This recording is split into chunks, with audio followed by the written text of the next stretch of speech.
Good morning, everyone, and welcome to the Citizens Financial Group fourth quarter and full year 2022 earnings conference call. My name is Keely, and I'll be your operator today. Currently, all participants are in a listen-only mode. Following the presentation, we will conduct a brief question-and-answer session. As a reminder, this event is being recorded. Now I'll turn the call over to Kristen Silberberg, Executive Vice President, Investor Relations. Kristen, you may begin. Thank you, Keely.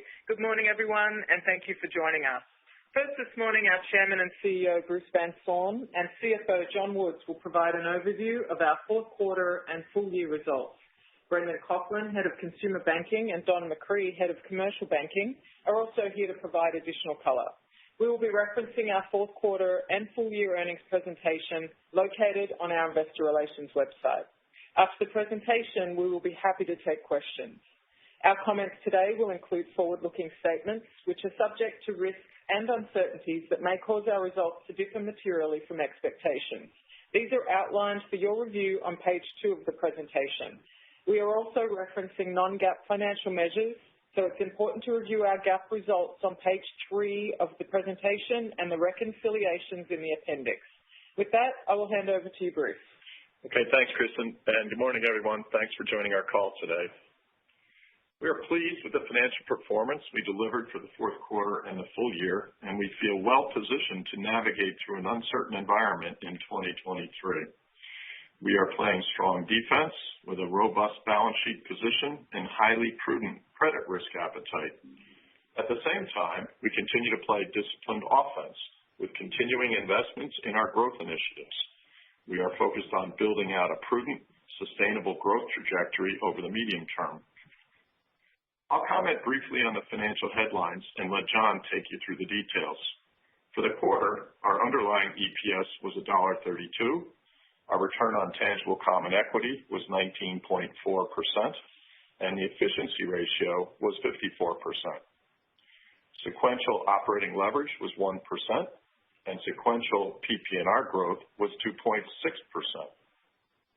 Leading our performance was 2% sequential NII growth, reflecting NIM expansion of 5 basis points to 3.3% and relatively stable loans given the impact of a $900 million reduction in our auto portfolio. Growth was 1% ex this impact. Deposits were solid with 1% sequential growth, and our LDR remained stable at 87%. Our fee businesses showed resilience and diversity given a challenging environment, down about 1% sequentially. A number of M&A fees pushed into Q1, and mortgage results were softer than expected. We maintained stable expenses in the quarter, and credit metrics remained good. We boosted our allowance for credit losses to 1.43% of loans, which compares with pro forma day one CECL levels of 1.30%.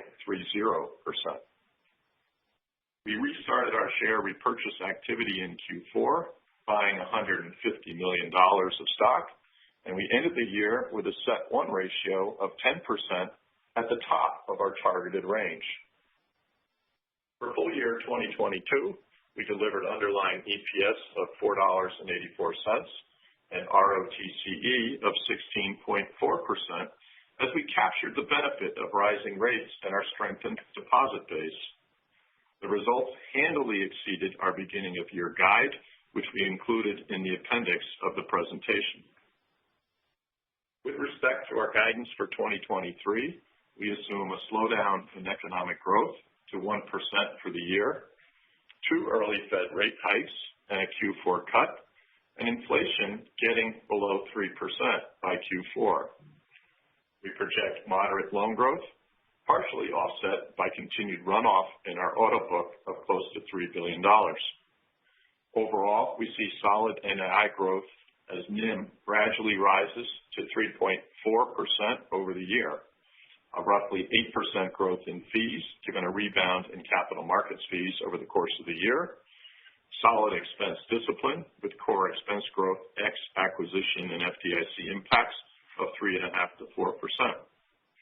We announced today our TOP 8 program, which targets $100 million in run rate benefits, and about 80% of that is expense impact. Credit should be manageable, with net charge-offs in the 30 to 35 basis point range, and we expect to build our ACL to 1.45 to 1.5% of loans. We expect to repurchase a meaningful amount of stock given strong profitability, modest loan growth, and limited expectation for acquisitions, with our CET1 ratio forecast near the high end of our 9.5% to 10% range. Capital return to shareholders should approach 100%, and yield to investors of our dividends plus capital return via repurchase could top 12%. So all in all, a very strong year of execution and delivery for all stakeholders by Citizens in 2022, and we feel we are well positioned in 2023 to continue our journey towards becoming a top-performing bank. We continue to make good progress in executing on our strategic initiatives across consumer, commercial, and the enterprise. We've transformed our deposit base and are reaping the benefits. We've adjusted our interest hedging to protect against lower rates through 2025. Given the improvement in our ROTCE over time, we are raising our medium-term target to 16 to 18% from 14 to 16%. We've stayed focused on positive operating leverage. We've captured the benefit of moving to a more normal rate environment, and we still have plenty of upside in our fee businesses as market conditions improve. Exciting times for Citizens. I'd like to end my remarks by thanking our colleagues for rising to the occasion and delivering a great effort in 2022. We know we can count on you again in the new year. And with that, I'll turn it over to John. Thanks, Bruce, and good morning, everyone. Big picture, 2022 was a strong year for Citizens, with significant delivery of strategic initiatives against the backdrop of uncertainty and volatility in the macro environment. Most notably, we closed our acquisitions of HSBC and ISBC. We captured the benefit of higher rates with strong NII and NIM, and our balance sheet and interest rate position were well managed. While fee revenues were impacted by the environment, we are very well positioned across our businesses to capitalize on the upside potential when markets normalize, particularly in capital markets. Mortgage margins and volumes should recover over time, and we are excited for the growth prospects arising from our wealth investments. We are actively managing our loan portfolio, focusing on allocating capital where we can drive deeper relationship business into 2023 and beyond. We continue to maintain good expense discipline, delivering in excess of $115 million of pre-tax run rate benefit through TOP 7, generating 4.7% underlying positive operating leverage for the year and 16.4% full-year ROTCE. Let me give you the headlines for the financial results, referencing slide 5. For the fourth quarter, we reported underlying net income of $685 million and EPS of $1.32.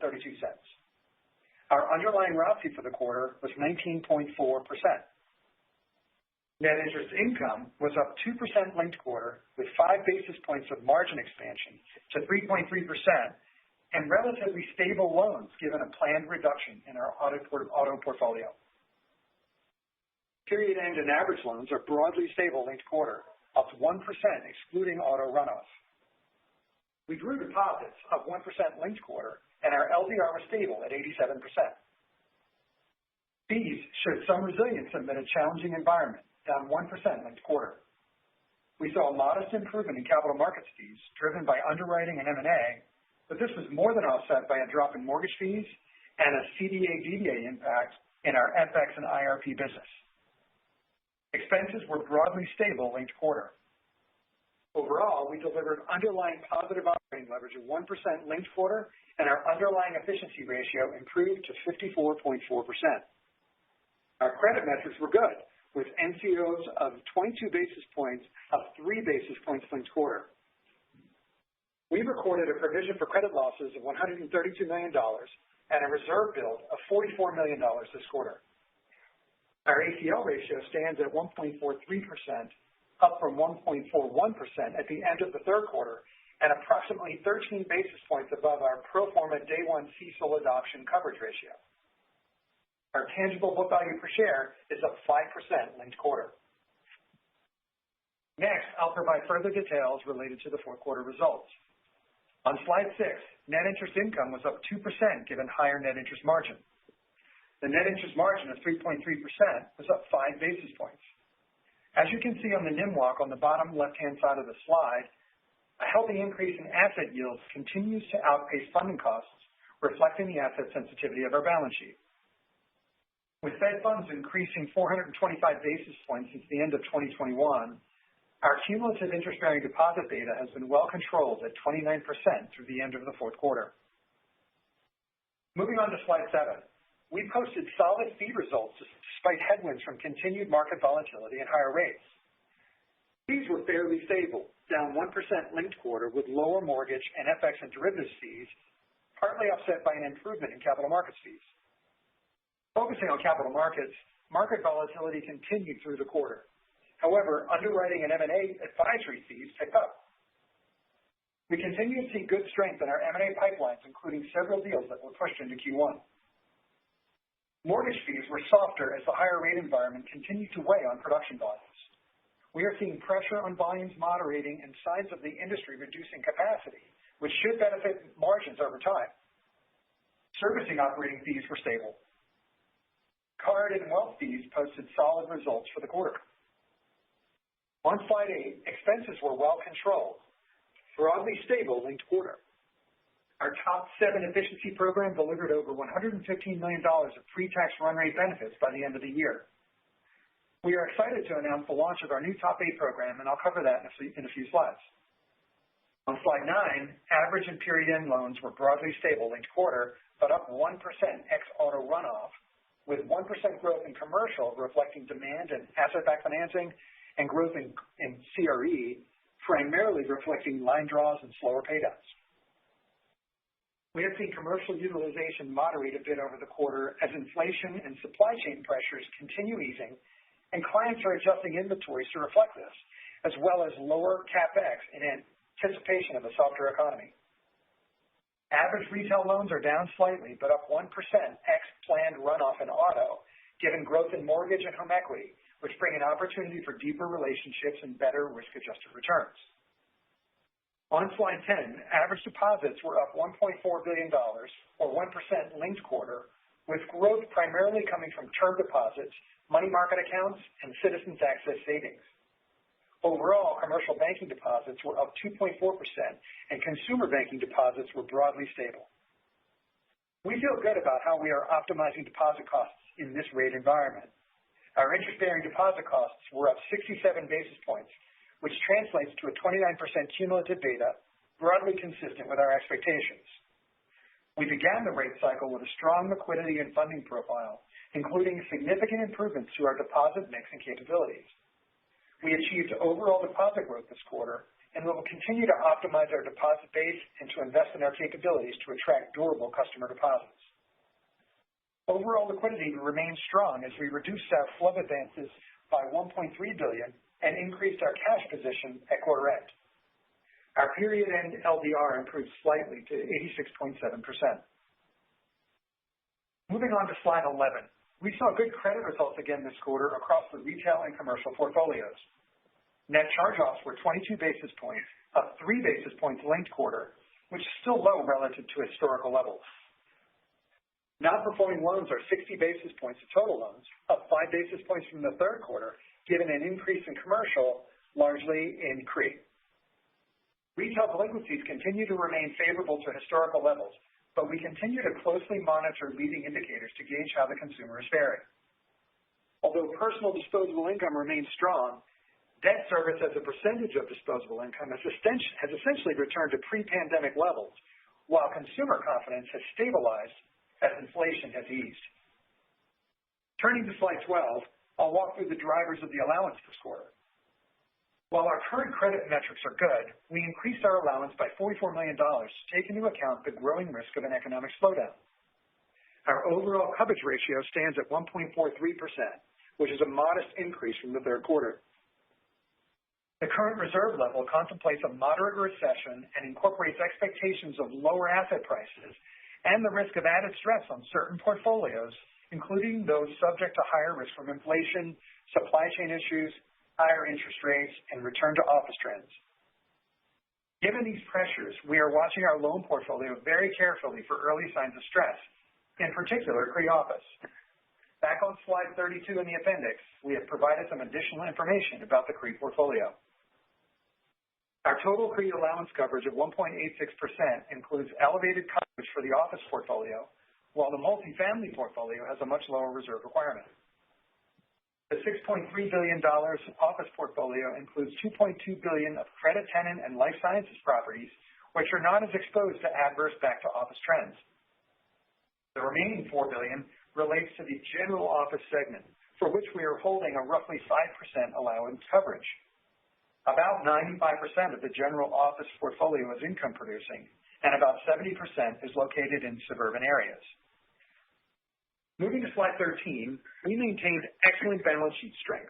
Our CET1 ratio increased to 10%, which is at the top end of our range.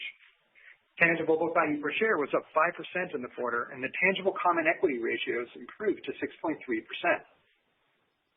We returned a total of $350 million to shareholders through share repurchases and dividends. Our strong capital position, combined with our earnings outlook, puts us in a position to continue to return capital to shareholders through additional share repurchases. Shifting gears a bit, starting on slide 14, we'll cover some of the unique opportunities we have to drive outperformance over the next few years. We have tried to be very disciplined in prioritizing the areas that we think have big potential and where we have a right to win. So in consumer, we've got 4 big opportunities. First is our push into New York Metro. We are investing in brand marketing, doing well in the technology conversions, and putting our best people against the market opportunity. We are encouraged by our early success with some recent client wins in commercial and the HSBC branches driving some of the highest customer acquisition and sales rates in our network. The full ISBC conversion is just around the corner on President's Weekend, and we look forward to making further strides as we leverage the full power of our product lineup and customer-focused retail and small business model across the New York market. You will see more details on slide 28 and 29 in the appendix.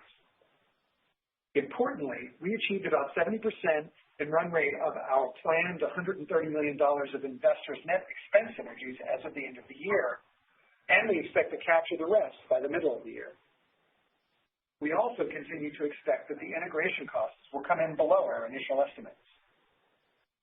Moving to wealth, we've launched a number of exciting initiatives with Citizens Private Client and Citizens Plus as we orient the business towards financial planning-led advice.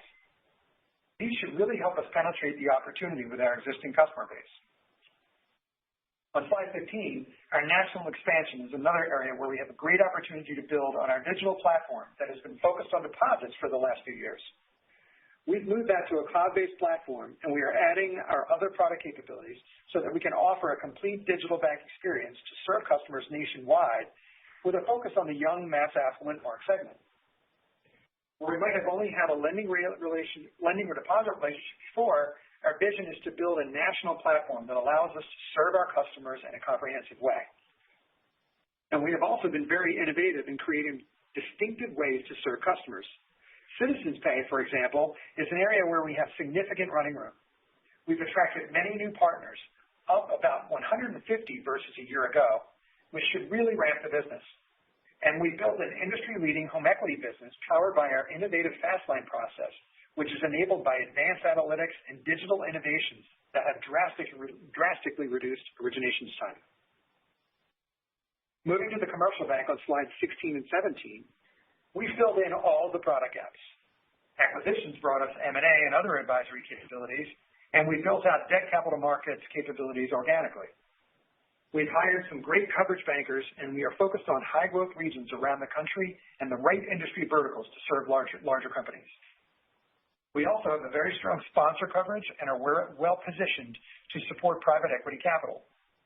Bottom line, we've aligned ourselves with the attractive opportunities with a full product set to drive significant market share and fee revenues. Moving to slide 18, we are excited to announce the launch of our latest TOP program.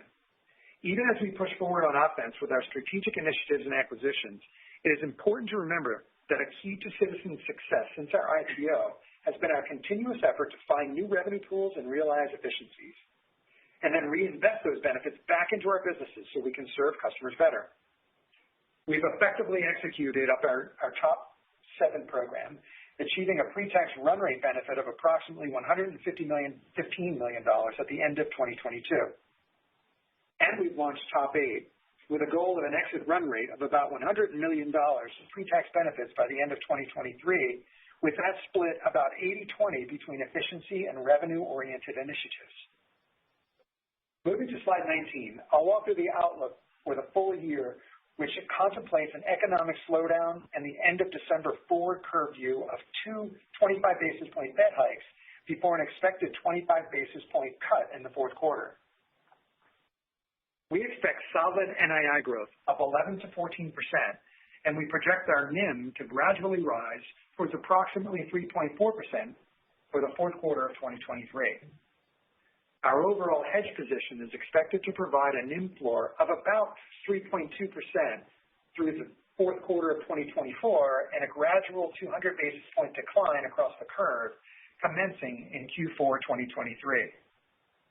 In the fourth quarter, we took actions to transition $3 billion of active swaps from 2023 to forward starting positions in 2024. And we've done even more so far in January to rebalance the distribution of down rate protection. You'll find a summary of our hedge position in the appendix on slide 30. We expect moderate loan growth with average loans up about 4 to 5%. We are targeting about $3 billion of spot auto runoff as we shift the portfolio towards products with more attractive risk-adjusted returns. We expect total average earning assets to be up 3 to 4%. On the deposit side, we see 3% average deposit growth and a 2 to 3% spot deposit decline, with cumulative deposit betas at year-end reaching the high 30s. Fees are expected to be up 7 to 9%. With a capital markets rebound building over the course of the year. Non-interest expense is expected to be up roughly 7%, or about 3.5 to 4%, if you adjust for the full year effect of the HSBC and Investors acquisitions and the FDIC premium increase. If the year unfolds as we expect, we should be able to drive about 400 to 500 basis points of positive operating leverage. Given current macro trends and portfolio originations, we expect that our ACL ratio will rise to the 1.45 to 1.5% level, depending upon how the economy fares. We expect our CET1 ratio to land at the upper end of our target range of 9.5 to 10%, even with our target payout ratio approaching 100%. All of this translates into our ROTCE in the high teens for 2023. On slide 20, we provide the guide for Q1. Note that Q1 is seasonally weak for us, with a day count impact and seasonality impacting revenues and taxes on compensation payouts impacting expenses. Moving to slide 21, as Bruce mentioned, we have completely transformed the franchise since the IPO, executing well against our priorities and achieving our desired performance targets, and we are ready to raise the bar, lifting our ROTCE target to 16 to 18%. The key to the further ROTCE improvement is continuing to deliver positive operating leverage. As we look out over the medium term, we should see a recovery in loan and deposit growth, and we will continue our balance sheet optimization efforts to focus on deep relationship lending to maximize risk-adjusted returns. We are well positioned to grow fees meaningfully, and even if rates come down a bit, we expect NII to benefit from the protection we have put on through the swap portfolio. You should expect us to stay disciplined on expenses. Credit is projected to be stable as the economy strengthens, and we continue to focus on returning a meaningful amount of capital to our shareholders through our repurchase program and targeting a dividend payout of 35 to 40%. Over this time frame, we would expect our CET1 ratio to remain within our target range of 9.5 to 10%. To sum up slide 22, we delivered a strong quarter against the backdrop of a dynamic environment, and we have a positive outlook for 2023. We are ready for the uncertainty of an economic slowdown in 2023 with a strong capital, liquidity, and funding position. We've taken actions to protect our NIM, and we are being prudent with respect to our credit risk appetite and loan growth. At the same time, we are moving forward, executing against our strategy and making important investments in our business that we believe will deliver sustainable growth and outperformance over the medium term. With that, I'll hand it back over to Bruce. Okay. Thank you, John. And operator, why don't we open it up for Q&A?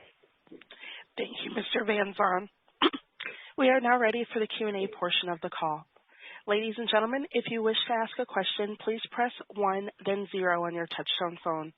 You'll hear an acknowledgement that you've been placed into queue, and you can remove yourself from queue at any time by repeating that 1-0 command. If you're on a speakerphone, please pick up your handset before pressing the numbers. Once again, it's 1 and then 0. Your first question comes from the line of Scott Siefers of Piper Sandler. Your line is open.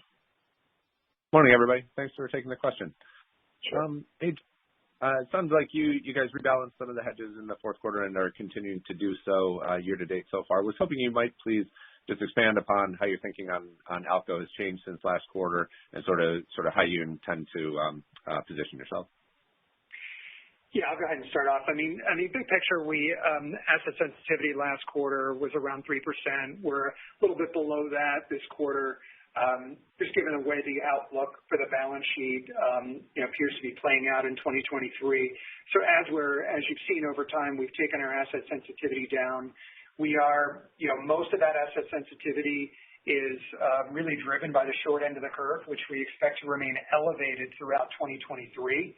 And as a result, we're looking at some of the down rate protection that we had in place in 2023 and just repositioning that out of spot starting active swaps into forward starting swaps into 2024 and beyond. So we're looking to basically push that out and basically get that down rate protection, smoothed out into the 24 and 25 periods, rather than holding on to all of that down rate protection here in 23. That's the main objective and what we were doing in fourth quarter, and we've done a little bit more of that in early 1Q.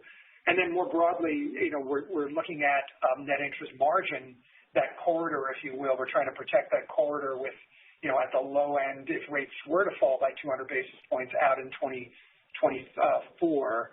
That you'll see a floor of around 320. So you see that 320 to 340 corridor being something that over time is more narrow than you would have seen from us maybe in past cycles. So that's the main objective. Yeah.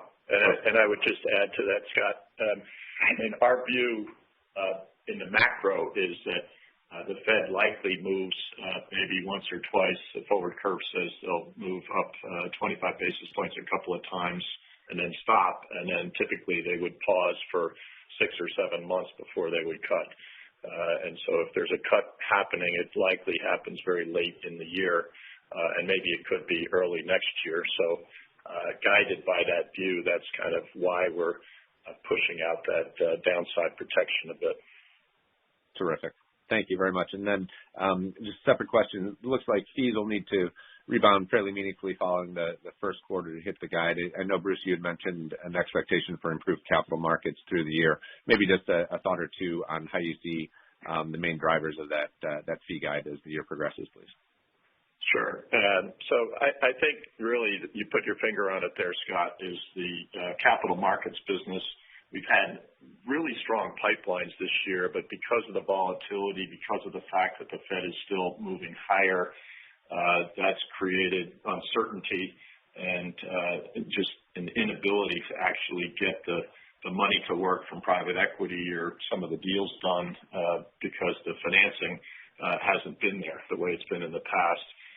And so I think going back to that macro forecast, as the Fed is likely nearing kind of the destination in terms of peak rates, I think that starts to loosen up the markets, the financing markets. You'll see less volatility, and a lot of the business that's kind of clocked into our pipelines will start to print and get delivered, and we'll start to see more transactions. So just by reference, most of the quarters this year, our capital markets revenues were 90 to 100. If you go back to the fourth quarter of 2021, we had $184 million of fees, so roughly double that level. So we thought coming into this year that we'd have much stronger levels of revenue generation. But, the good news is we still have a great overall focus on the right sectors in the market. We've got a great team, and so I think you'll see that start to rev up as we see the market conditions improve. Beyond that, I'm also quite optimistic. We've made a lot of investments in the wealth business, and again, there, if you start to see some stability in the asset markets, we should get a kind of tailwind from that, plus the investments that we've made. So feel confident about that. And then I'd say mortgage is so washed out. I keep thinking it can't go any lower, and it did in the fourth quarter. But I think you're starting to see people exit the business and capacity coming out of the business, and so you'll start to see margins expand, and I think volumes will tick up as we go through the year again, linked back to the Fed reaching the destination and some stability on rates. So those would be the big things. I'm happy to pass the horn here. Don, do you want to say anything else? Yeah, I think you pretty much covered it on cap markets. I said this last quarter, and I'll just remind people again, we are a middle market investment bank. So we're not dependent on these giant transactions that need, $5 billion of financing. We do singles and doubles all day long, and our pipelines are reasonably strong with a very heavy content of private equity who is awash with cash. So there will be transactions. If you don't get regular way transactions, you're going to get a lot of restructuring transactions. So there's minority capital. There's a lot of different ways to skin the cat. So we're relatively optimistic about what's ahead of us in the coming year. Yeah. Brendan, anything on consumer? I think you nailed it. Pretty well. I'd say, well for the year, we're projecting slow and steady continued progress, and it's a bit of a hopeful coiled spring when the equity markets really come back. But as long as they're stable, we should see some growth. I'd say the other bright spot is debit and ATM fees that continue to hit records, both through customer engagement and primacy and all the investments we made in the health of the franchise. It's also translating into our deposit quality. Also some restructure on vendor relationships and such that's giving us a bit of a boost there too. So that should be a continued area of slow and steady progress. On the other side, there will continue to be a little bit of pressure still on overdraft income and service charges, but we're sort of near the bottom. Most of that's in the run rate. Most of that's in the run rate, and we're sort of near the bottom, which is good. That will then move away from being a headwind for us real soon. Okay, very good. That's great. Thank you very much. Yep. Thank you. Your next question comes from the line of Peter Winter with D.A. Davidson. Your line is now open. Good morning. I wanted to ask on credit. John, you mentioned that most of the increase in non-performing loans was commercial real estate. And I was just wondering, was that office related? And if you can just give a little bit more color on what your outlook is for office. Yeah, maybe I'll just talk about the coverage levels. Just broadly, as you may have seen in our materials, that the CRE coverage from an allowance standpoint is around 186 basis points. But when you carve out some of the really high quality stuff in multifamily and credit tenant lease and life sciences, you get to our general office segment where we have very healthy coverage of around 5%. So we are seeing some trends there that are telling us that we should be putting away some reserves to deal with the back to office trends that are a headwind in that space. So you get good healthy coverage of around 5%. We are seeing some of that tick into the non-accrual space. I would say more broadly, even though that goes into non-accrual, our overall LTVs are typically around 60%. And so you got to distinguish from non-accruals from actual loss content. And so even though we're putting some allowance away, we feel like that's commensurate with the loss content that we see in the book. And maybe I'll just stop there. And Don, do you want to add? I'll just say for the office portfolio, but CRE in general, it's first and foremost who's the sponsor and who's the investor. And we have a very high quality group of investors that we do business with, which are largely institutional. Second is what MSAs are you in and where are you? And we think suburban will do better than urban. And as we said in the comments, we're heavily weighted to suburban. So we're going through every single property in the office portfolio. We'll restructure a lot of them with the sponsors. We restructured one already this year where the sponsor contributed equity. So, we're comfortable around where we are with the coverage ratios right now, but we'll be active in restructuring the portfolio. But we kind of like the contours of what we've got. Got it. Thank you. And then just as a follow-up, can you just talk about what changed in the updated margin guidance of towards 340 versus the prior guidance of 350? Is it just the higher deposit beta outlook? Yeah, I'll go ahead and cover that. I mean, I think more broadly, it's two overall comments really. Just given the pace and speed of rate changes and the impact on the migration of the deposit mix that we expect as you get into 2023 is really most and the majority of what we're looking at. And that migration manifests itself in two ways. It's really the amount of DDA migration that we see, as well as the cost of our relatively low cost deposits that we're seeing not only within our platform but across the industry. So from that perspective, just kind of marking that to market with respect to what we're seeing and the trends in the fourth quarter and the rate and curve outlook that we see going throughout the rest of 23. I would hasten to add what's embedded in there. Nevertheless, is a transformed deposit platform that back prior to the pandemic, we would have had DDA percentages that would be in the low 20s, compared with a majority of the portfolio being outside of DDA, of course. But you fast forward to where we are in the fourth quarter, and we're at 28% of our deposit franchise is sitting in DDA. That's a significant increase versus pre-pandemic, and we expect to end the year, in the sort of the mid to high 20s in the DDA space, down a little bit from where we are today, but nevertheless still, very high quality. And when you add in consumer CWE and consumer savings, which is other low costs, you end up with still, about 50% or more of our deposit portfolio sitting in low cost categories. That's up from the low 40s prior to the pandemic. So this has been a multi-year transformation of the deposit franchise. So I think we're basically just, calibrating what we expect in 2023, which was the majority of what we saw in terms of the decline from 350 to 340. I think you could also add in, what's going on with the curve and front book, back book as well.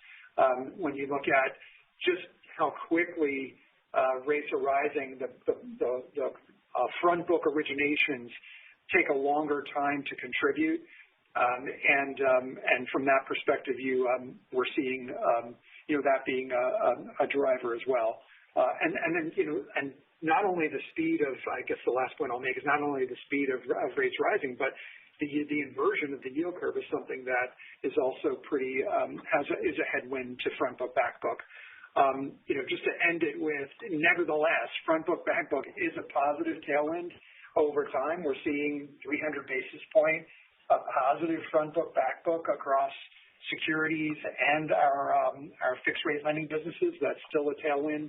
And that's going to be a driver into 2023 with net interest margins rising, just not by quite as much as we thought last quarter.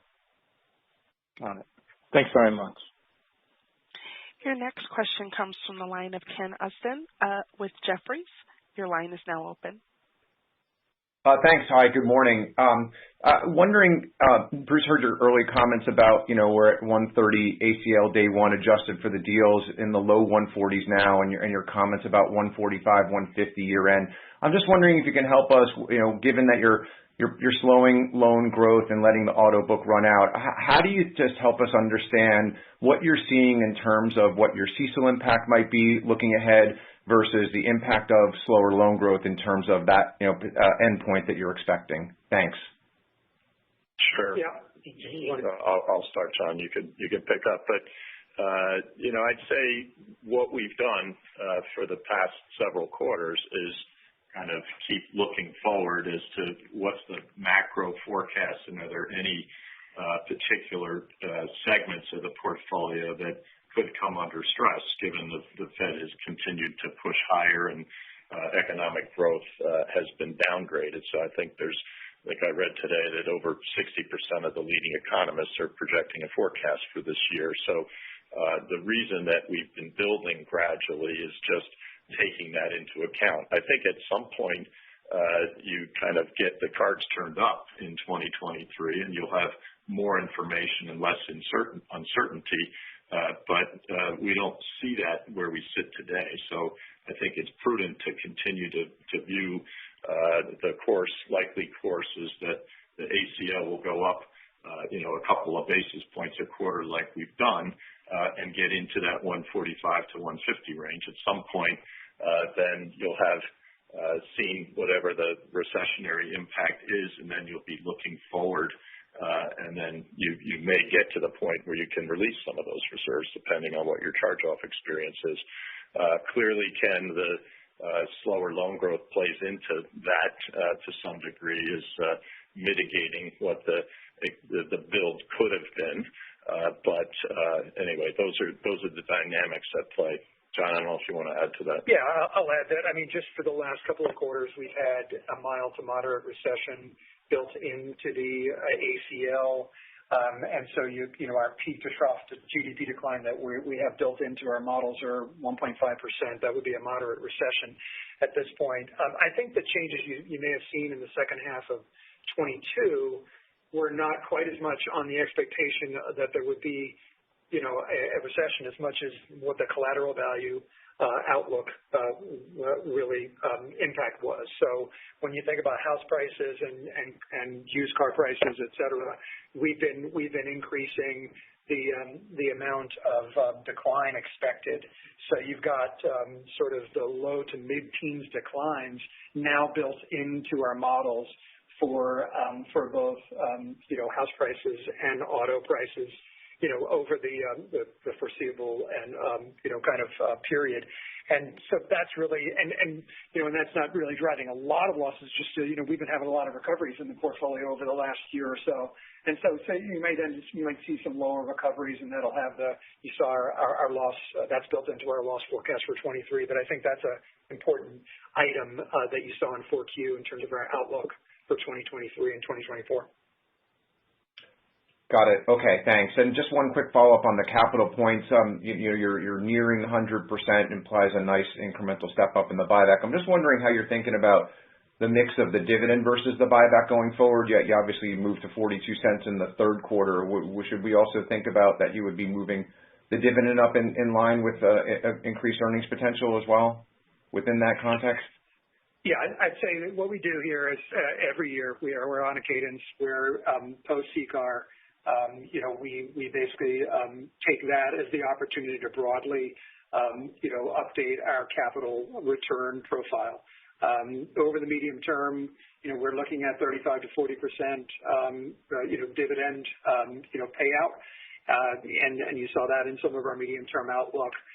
We've updated that this is going to be more of a buyback return year in 23 because of the outlook for RWAs. But we take a look at dividend policy and earnings outlook and update whether there should be a change in the dividend after CCAR. Yeah, and I would just add to that, Ken, that clearly with the uncertainty in the environment, we are being cautious in terms of the lending kind of risk appetite. And so I think that in and of itself creates some additional capital versus what we've had in prior years.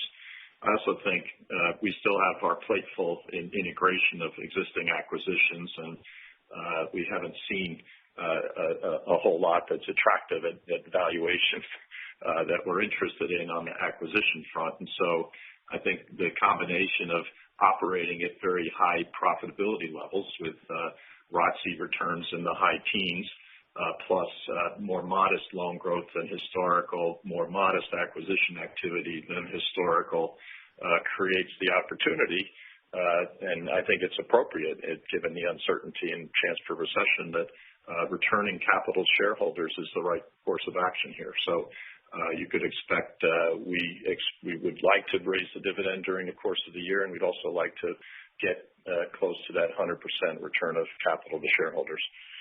Got it. Great. Thank you, Bruce and John. Your next question comes from the line of John Pancari with Evercore. Your line is now open. Good morning. Hi. On the overall deposit dynamics, I know you expect a 2 to 3% year-over-year spot decline. Can you maybe give us a little more color on how you expect overall deposit trends to progress through 2023 to get to that 2 to 3% spot decline? Maybe help us with the magnitude of declines that you think is reasonable here in the coming quarters as you look at deposit flows. Thanks. Yeah, sure. I'll jump in there. I mean, I think you start and then maybe pass it to Don and Brendan. Sure. Yeah, that sounds good.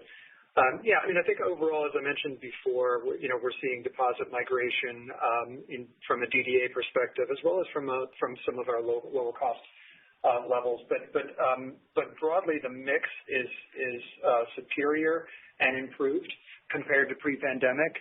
I think we're around 28% DDA in 4Q. That's probably going to tick down a bit, call it to maybe 27% or so by the end of the year. That's part of the story. I'd say some of the higher cost deposits in money markets and savings will be part of the runoff as well, such that you get to something along the lines of a 2 to 3% decline spot to spot end of 22 into 23. So I'd say that you end up with some again improved mix compared to pre-pandemics, but a little bit of mix softening as you get throughout 23. And I'll just maybe I would add to that is that I'd say we did not take in as much surge deposit as many in our peer group. We have a consumer tilted deposit base, which tends to be more stable. And so we've been monitoring that surge deposits quite carefully, and we have seen it actually be more sticky than we initially expected. I think where you'd see a slight runoff probably is more on the commercial side where, treasurers have other alternatives besides bank deposits to move some money out. But again, we're relatively protected there because we didn't take in a lot of that money in terms of surge deposits. So maybe Don, you could comment, and then Brendan. Yeah, I think our spot is down a little less than 2%, year to year. We actually ended this year a little higher than we thought we were going to because we had some nice inflow at the end of the year. But back to, I think John said it in his comments, we've really transformed our deposit base really off the back of our treasury services business. So both specialty deposit offerings, we've got two that we're now in the market with around ESG, green deposits and carbon offsets, and then just the strengthening of our DDA deposits with our treasury services business gives us more stability than we would have had in prior years. So we feel pretty good about that projection. And we're in general, we're really managing the balance sheet from a BSO standpoint, and really we're avoiding most new transactions given just the shyness around the credit environment and the uncertainty, and we're moving clients who aren't generating positive returns off the franchise and off the balance sheet. So it gives us a little bit of a dynamic that we don't really need to go chase deposits because we're keeping the loan side relatively modestly in terms of how it grows. Yeah, without being too redundant to what John mentioned, I'd say consumers have been broadly stable on deposits, which is a really good thing, and the story for us is going to be controlling the mix, but all indications are quite positive. We look at a lot of benchmarking data, and we're pretty confident that we're performing in the top quartile of our peer banks in terms of retention of low-cost deposits, as well as interest-bearing deposit costs so far in the cycle. It's sort of midway through the cycle, so we've got to stay disciplined and manage it well. But it's been driven by a lot of health improvements, household growth, improvements in primacy, mix shift. To Bruce's point, we were 45% mass affluent and above 5 years ago. We're now 60% of our customer base is mass affluent and above. So the quality has been quite good. On the stimulus front, what we're seeing is the bottom two deciles of our customer base is essentially back to paycheck. So that stimulus has already burned off and is in the rearview mirror. So the stimulus that remains with us tends to be with the more affluent customers, whether that's actual stimulus checks or that's balance parking that happened during COVID from not making mortgage payments and not traveling, et cetera, et cetera. We're not actually seeing that burn off as much as we're starting to see that rotate out of low-cost deposits into interest-bearing, which is natural given the state of interest rates. So we're managing that really tight. All the investments we've made in the franchise, whether it's analytics, new products, the introduction of Citizens Plus and our private client group, as well as having Citizens Access to fence off interest-bearing deposits to maintain discipline in the core have all been really big levers for us to manage well. And all indications we see so far is that we're right on track with where we want it to be and dramatically outperforming where we were last time in an up rate cycle and, at worst in line with peers, but some signs that we may be doing a bit better, which is a big turnaround from where we were 5-6 years ago. Great. Okay, great. Thank you. That's helpful. And then separately, on the commercial real estate front, I know you stated 60% LTV on overall commercial real estate. Is that at origination? And then do you happen to have refreshed LTV? I know you mentioned that a lot of your deals have sponsor participation, but we're hearing that with sponsors exiting or refinancing out certain deals, that's impacting the LTV. So the refreshed LTVs may be a better read, particularly on the office front. Thanks. Yeah, the office, the 60% was the office LTVs in terms of not the overall CRE book. So we think those are still pretty good. We're refreshing them property by property. We haven't gone through and done a total refresh on the entirety of the book yet, but we're kind of working on the maturing quarter by quarter maturities and working with the sponsors to either refinance out, inject equity, or adjust the value of the portfolio, and that's what drove the NPL this quarter. It was really one real estate deal. So. Okay, sorry. So that 60% is a refresh number on the office side, or is it at origination? Those were at origination. Okay. All right. Thank you. Your next question comes from the line of Matt O'Connor with Deutsche Bank. Your line is now open. Hey, everyone. This is Nathan Stein on behalf of Matt O'Connor. On capital, so the 9.5% to 10% medium-term CET1 target range, that's well above the regulatory minimum. You've built reserves a lot, and it seems like the conversion timeline of ISBC is going really well. So I guess my question is, why hold so much capital down the road given solid reserves and successful deal integration timeline?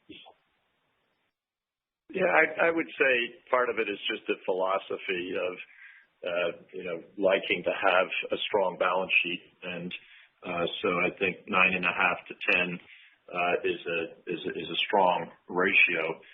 You've seen over time that we originally had a target of 10 and 10.5, and we've been kind of sliding that down as our profitability goes up, and I think the stakeholders gain more confidence that we have a good strategy and we're executing well. So it wouldn't surprise me at some point where we start to manage down in that range. I think the time of 2023 today, when we're looking at a potential recession, to be at the top end of that range makes sense. But once we get to the other side of that, to start to move that down and maybe manage that closer to the bottom end of that range will provide more leverage. And then at that point, I think we could step back and say, do we still need 9.5 to 10, or can we skinny that down a little bit? So I think that's all in front of us.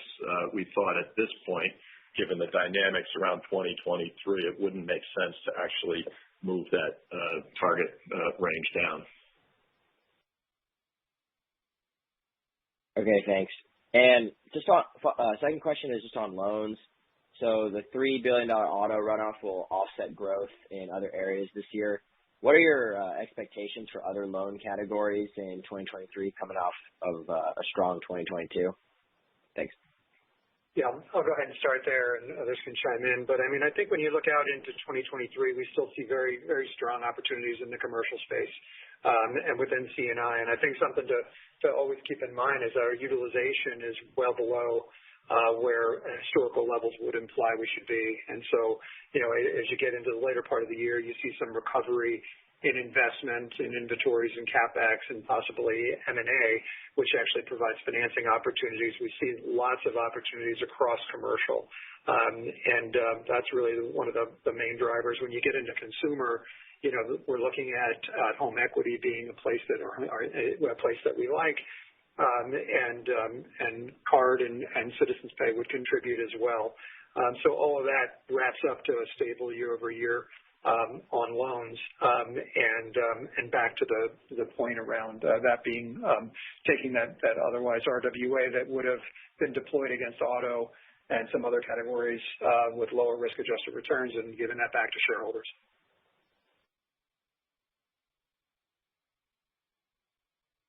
Your next question comes from the line of Manan Gosalia with Morgan Stanley. Your line is now open. Hi, good morning. Morning. I just wanted to follow up on the NIM line of questioning. I think you brought down the floor for NIM from 3.25 to 3.2%. Is that also a function of what you mentioned on the DDA migration and the curve, and also the fact that you pushed out the forward swaps? Is the biggest variable on that number mostly the cost of funding side, or I guess would there be any changes to that 3.2% number if the Fed cuts rates sooner? Yeah, I'll start and flip to John. It's Bruce, but I think the two numbers are tethered together. So if the 350 is now seen to be 340, then your floor is going to also commensurately move lower. The good news is, in a way, is that we've tightened the bottom side of that range. So previously it was 350 down to 320, 25. So it was 25 basis points, and now it's 340 to 320.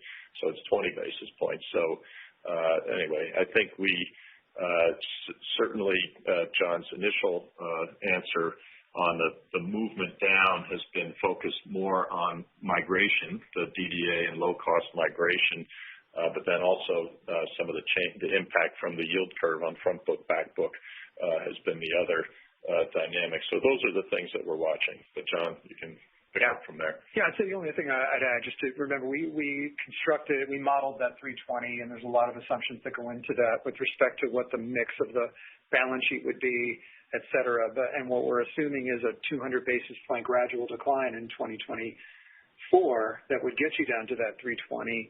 And given that we are still asset sensitive and we haven't closed out that position, that's really what you're seeing in terms of the decline in net interest margin. So, if as and when we continue to look at ways to lock in protection against down rates, you could see that 320 move around based on hedging activities as well as updated views on what the mix of the balance sheet is likely to be in the context of what's it's a very dynamic process. So we look and see where the forward curves say rates are going to be. We have our own view of that. We see what the valuations we can get in the hedge market are, and you can be assured. I think we played our hand quite well so far, and we'll continue to stay really focused on this.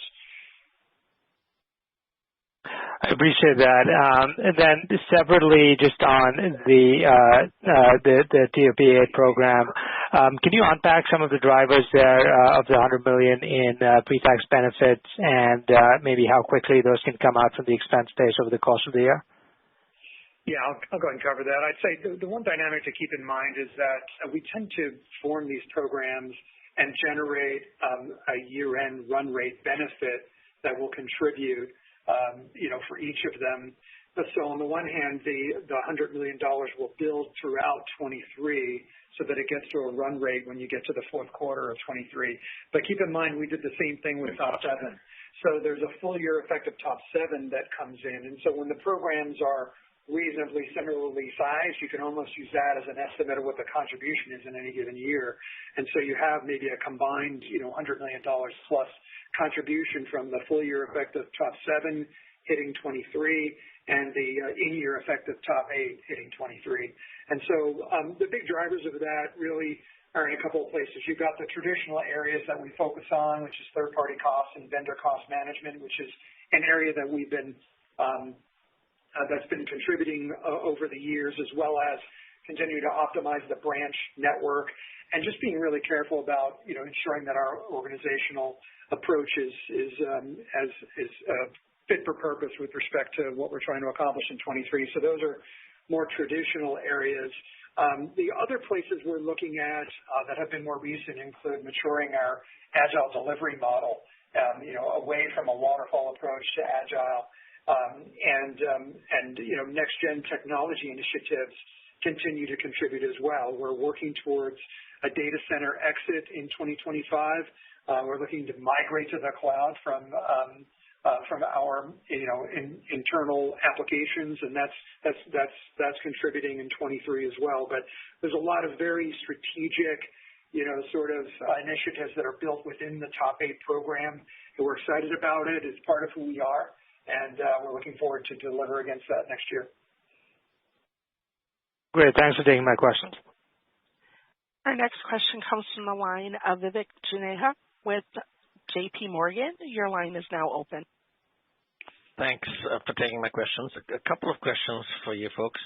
Firstly, the deposit betas that you expect to get to the high 30s, given the pace of change in the fourth quarter, and your expectation for rate hikes, early in the year and not after that, should we expect you get to that in Q1? Any color on that, on the pace of it, especially given how rates have been going up? Yeah, I think we will not get there in Q1. That is an over the year expectation in terms of the cumulative growth. I think you'll see the growth in cumulative betas begin to moderate and flatten out.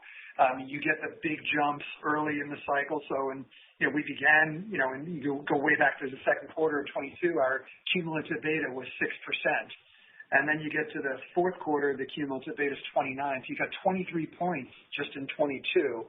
You'll have, and then what we're looking for in 23 is another 9 points.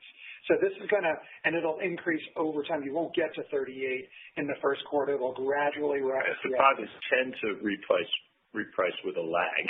Yeah. So even after the Fed pauses, you still see a little bit of upward pressure on those betas. That's right. Okay. But then does that mean, Bruce, the bulk of it is probably early on and just a little further increase after that, after the Fed is done? I'd say the majority in 1H, and it continues to trickle in 2H, and that's built in to our outlook. Okay. Different question, the second one. Fee income, your guide of about 7 to 9% growth in full year 23 versus 22. How much of that would you expect would come from capital markets, or at least what's in your forecast that you're thinking? How much comes from capital markets? Yeah, I think there's a big part of it. I think, back to the big drivers, you had capital markets, and you heard about card fees from Brendan and wealth from Brendan as well. So those are the three big ones. You see mortgage really a little bit of rebound, potentially rebounding as well. But a big part of it would come from capital markets, from the underwriting perspective, and M&A advisory. Just as we may have mentioned in the fourth quarter, we saw some deals push from 4Q into 1Q, so that's going to support the capital markets business, which, by the way, over the years has really become a very diversified capital markets business itself. Just broadening out M&A advisory, underwriting, and loan syndications. Those businesses really tend to really diversify our overall fee outlook. But yeah, a good part of it and a good chunk of the growth in 23 comes from capital markets. Okay. Thank you. Thank you. There are no further questions in queue, and with that, I'll turn it over to Mr. Van Saun for closing remarks. Okay, great. So thanks again, everyone, for dialing in today. We certainly appreciate your interest and support. Have a great day. Thank you. That does conclude today's conference. Thank you for your participation, and you may now disconnect.